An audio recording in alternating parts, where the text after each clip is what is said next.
Ketika seseorang makin terikat, itu dia tahu hidup yang paling menyebalkan, yaitu keterikatan. Karena dia nggak bisa tuh nggak lakukan itu.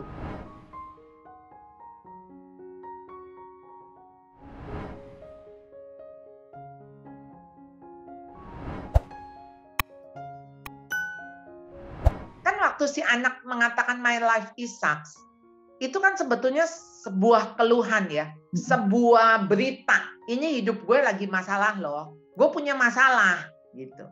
Dan jangan diharap solusinya dari anak. Berarti solusinya harus dari orang tua kan? Maksudnya dari orang luar diri si anak. Nah, orang-orang yang di luar inilah yang harus menolong. Kalau si orang tua nggak mau kasih waktu, nggak mau kasih dirinya, lalu orang tua tuh ngarepin apa? Guru kah? Atau temannya kah yang menolong si anak? Ada beberapa anak yang maksudnya punya kemampuan. Ketika dia menghadapi kebosanan itu, dia coba cari jalan keluar. Dia coba bergerak begitu ya, untuk minta bantuan atau dia menghampiri teman atau pokoknya dia do something untuk dia keluar dari kebosanannya. Tapi sebagian besar ketika bosan, apa yang dilakukan? Pelarian. Kemana? Saya main game, saya nonton sampai jam 4 pagi. Makin dia masuk ke dalam addiction-nya, makin dia masuk ke dalam dia kecanduan, dia makin terikat. Dan ketika seseorang makin terikat, itu dia tahu hidup yang paling menyebalkan, yaitu keterikatan. Karena dia nggak bisa tuh nggak lakukan itu. Kelihatannya itu tentu jadi hobi. Hobinya apa? Main game. Hobinya apa? Nonton. Tapi kalau sampai jam 4 pagi, dia nggak tidur-tidur semalaman, itu bukan hobi. Karena hobi itu sifatnya membangun. Hobi itu harus positif, baru namanya hobi.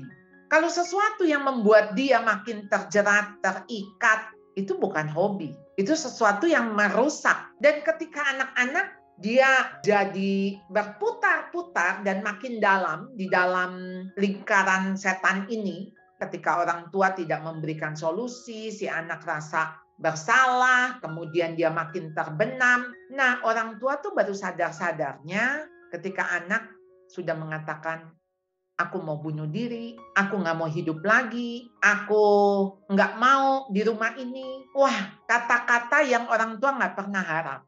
Itu akan muncul kalau ini tidak segera ditangani. Jadi ibaratnya bisul kecil. Kalau kita biarkan, bisul itu bisa jadi akses.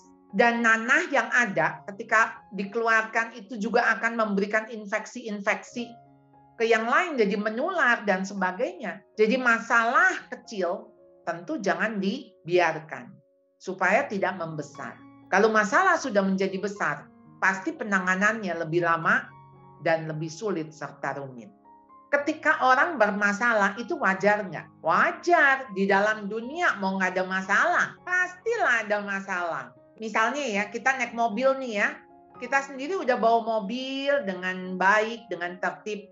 Tapi kan kita bisa tiba-tiba diserempet, bisa tiba-tiba ditabrak dari belakang. Maksud saya masalah itu dalam hidup bisa masalah yang karena kita yang bikin masalah, bisa juga masalah itu datang kepada kita. Jadi whatever, apapun itu, masalah harus dilihat bahwa sebagai bagian dari hidup kita. Dan itu wajar.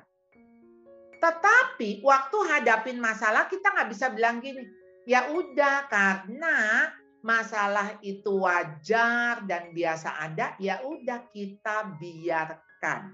Kan nggak begitu ya.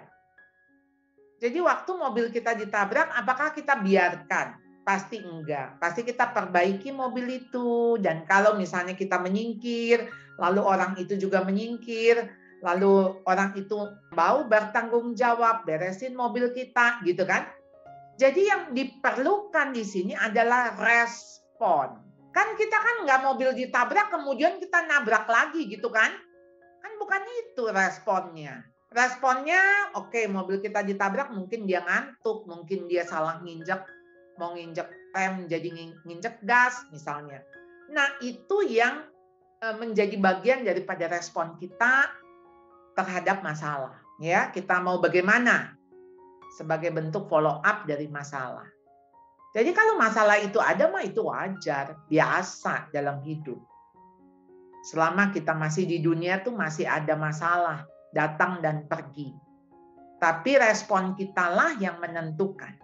Kita mau beresin nggak masalah itu? Kalau anak Anda udah bicara my life is sucks, itu wake up call. Ayo bangun, bangun. Ada masalah loh anakmu. Jangan santai. Jangan menganggap itu biasa. Jangan melihatnya, ini sih mengada-ada. Cari perhatian aja. Lalu kita sendiri jadi mungkin rasa bersalah, tapi rasa bersalah yang bukan membuat kita bangkit, tapi justru menuding si anak, kamu ya jangan bikin mama susah lagi. Udah cukup repot kita dengan begini. Bukannya kamu menolong, malah kamu tambah beban. Nah, kalau orang tua udah memandangnya begini, ya berarti kita lihat masalah itu akan menjadi double, menjadi triple. Jadi wake up call di sini, ayo bangkit, bangun, ayo aware. Ini ada masalah. Perubahan itu harus dilakukan. Dimulai dari mana? Dari saya. Dari saya itu yang artinya sayalah orang pertama yang bisa sadar, yang bisa aware, bangun. Nah, siapa sayanya itu? Ya yang paling waras, udah itu. Jadi yang waraslah yang bertobat dulu, gitu ya. Yang cari sembuh dulu.